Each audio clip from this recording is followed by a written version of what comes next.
When you need to make a purchase or pay a bill, credit cards can provide convenience as well as the opportunity to save money if you receive points on your purchases. At the same time, you may utilize credit cards to establish a positive credit history by practicing good financial practices. While credit cards and debit cards may appear to be the same, they operate in quite different ways. There are a few key credit card facts to know if you are new to utilizing credit. In today's video, we will be talking about how credit cards work. Now, let's get into it. What is a credit card? Let's start off today's topic by discussing what exactly is a credit card. A credit card is a plastic card that may be used to make purchases, pay bills, or withdraw cash, depending on the card. It permits you to spend money up to a certain amount. Each month, you'll receive a bill for the money you've spent. A credit card may be thought of as a sort of short-term loan in the most basic sense. Your credit card issuer sets a credit limit for you when you create an account. This is the amount of money your credit card company permits you to spend or pay bills with. As you charge goods to the card, your available credit decreases. You then repay the credit card issuer for the amount you spend from your credit limit. Remember, credit cards can be secured or unsecured. A cash deposit is required to establish a secured credit card, and the deposit usually doubles as your credit limit. How do they work? If you're new to credit cards, you've undoubtedly got a few questions about how they operate. When you first start using credit cards, there's a lot to earn, and a lack of understanding can cost you money. If you don't use them carefully, this may be dangerous. However, if you use your credit card wisely, you may reap a slew of advantages and incentives while also improving your credit score. Credit cards can be used to pay payments and buy purchases online or in shops. When you pay with a credit card, the merchant's bank receives your card information. The bank next obtains authorization to conduct the transaction from the credit card network. Your card issuer must next verify your details before approving or rejecting the transaction. If the transaction is accepted, the payment is made to the merchant, and the transaction amount is deducted from your card's available credit. Your card issuer will give you a statement at the end of each billing cycle that includes all transactions for that month, your prior and new balances, the minimum payment required, and the due date. The grace period is the time between when you make a transaction using your card and when your bill is due. If you pay your payments in full by the due date within this time, you will not be charged interest. Your card issuer, on the other hand, can charge you interest if you carry a debt from month to month. The annual percentage rate, APR, on your credit card indicates the expense of holding a debt on an annual basis. Your annual percentage rate covers both your interest rate and additional charges, such as an annual fee if your card has one. The variable APR on most credit cards is linked to the prime rate. This means that the APR on your card can fluctuate over time. However, the Card Act of 2009 establishes stringent limits for when your credit card issuers can and cannot boost your rate. It is critical to make every effort to pay off the debt in full each month. However, you must pay off at least the minimum amount. Your credit card company sets the minimum, but it must be at least 1% of the outstanding debt, plus interest, any default fees, and the annual fee if there is one. The majority of the time, it will be between 3 and 5%. It may alternatively be set to a minimum of £5. Unless you've used your credit card to withdraw cash, you won't have to pay any interest if you pay off the amount in full.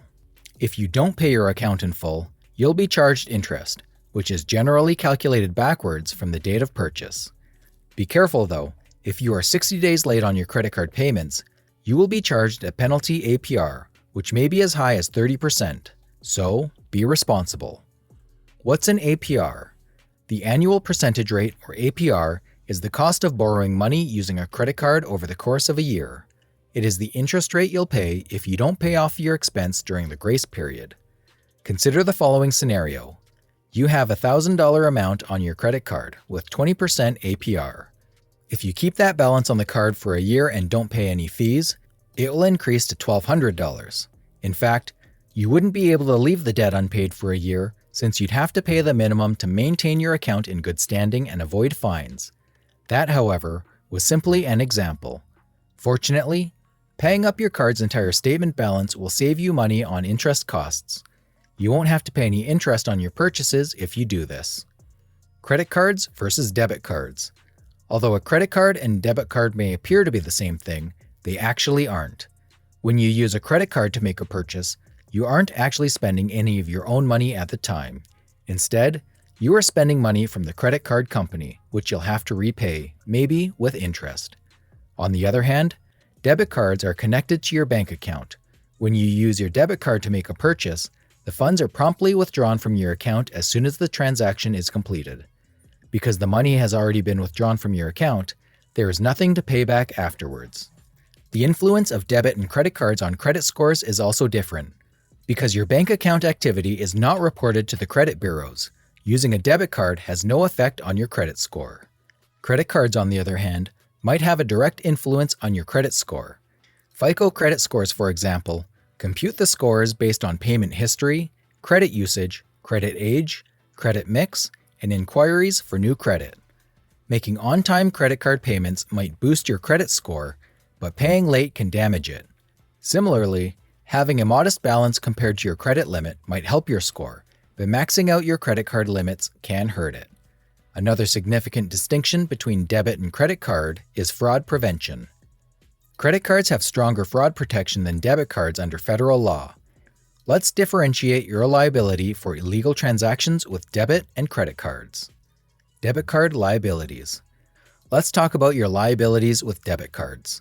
First of all, if you report a lost or stolen card before it's used by someone else, you're not liable for illegal purchases.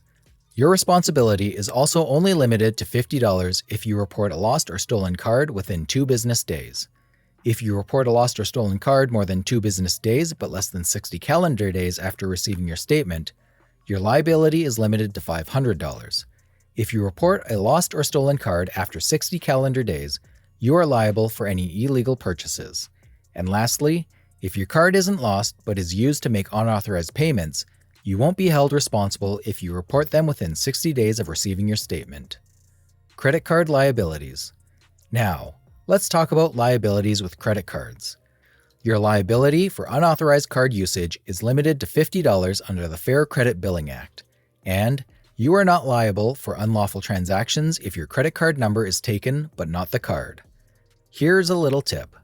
Many credit card companies automatically provide a $0 fraud liability guarantee, which means you are not liable for any fraudulent charges made with your card. How to compare credit cards. It's critical to conduct some comparison shopping if you are looking for your first credit card or your next credit card. When comparing credit cards, check for regular variable APR purchases, APR for balance transfers and cash advances, promotional APR terms and conditions, annual fees, rewards programs, and introductory bonus offer terms. It is also a good idea to check out the card's other advantages and features, if any are available.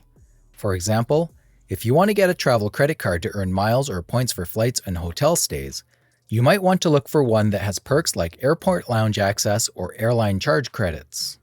Whether a card has an annual fee, it is a good idea to weigh the value of the incentives and advantages against the cost to see if it is worthwhile. Bottom line, if used correctly, credit cards may help you establish credit. Paying your bills on time, keeping your balance low, and only taking out credit cards when absolutely necessary may all help you develop and maintain good credit. Also, remember that paying your credit card account in full each month is the greatest method to prevent interest costs. If you already have trouble managing your finances or believe you could be inclined to splurge, you should avoid acquiring a credit card.